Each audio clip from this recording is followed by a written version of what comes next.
Dati, nag-trabaho ko sa restaurant. At that time na ang trabaho ko po ay biglang nagsarado. Ako ay nawalan ng trabaho na ilang araw. That time, nung nasa restaurant pa ako, sinisiran ako ni Brother Ribitasa sa restaurant namin. Yun, nung nagsarado yung restaurant namin, hindi ko nawalan ng pag-asa dahil ang Panginoon ay nandyan naman sa akin dahil nakatanggap na ako sa Panginoon sa oras na yun eh. So, si Lord na lang ang bahala sa akin, sabi ko. Tapos, mga ilang buwan ay nangailangan ng sisip ng volunteer at ako ay pumasok bilang isang tagabuhat ng mga piano, mga screen, mga box.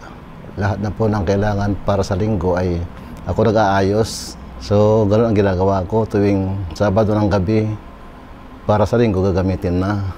Hindi nagtagal, nangailangan ng sisip ng janitor, tagalinis, at taga-gupit ng damo, tagalinis ng vinyl tiles, lahat yan ginagawa ko na yan. Tapos, after 6 months, nangailangan ng regular as a tagalinis, janitor.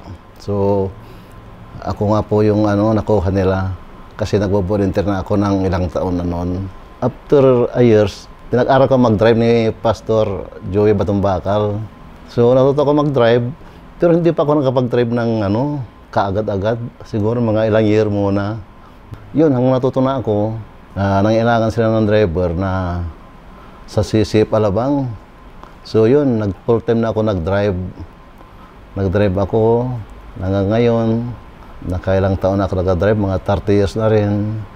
So, thank you for the Lord dahil minsan di pa ako nakakabangga ng mga sakyan.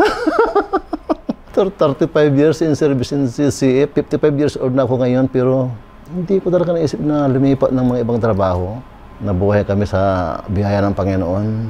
Minsan hindi ko naisip na maghanap ng ibang trabaho dahil para lumaki ang kita ko. Wala po. I will serve to the Lord lang po. Dahil hindi kami pinababayaan, go nang go ang buhay namin. Wala man retirement, no? Di ba? Sa Panginoon, pag-serve sa Panginoon, di ba? Ako pala si Jerry, nagtatrabaho sa CCF bilang isang janitor. Ngayon ay driver na. In 35 years, I will serve to the Lord.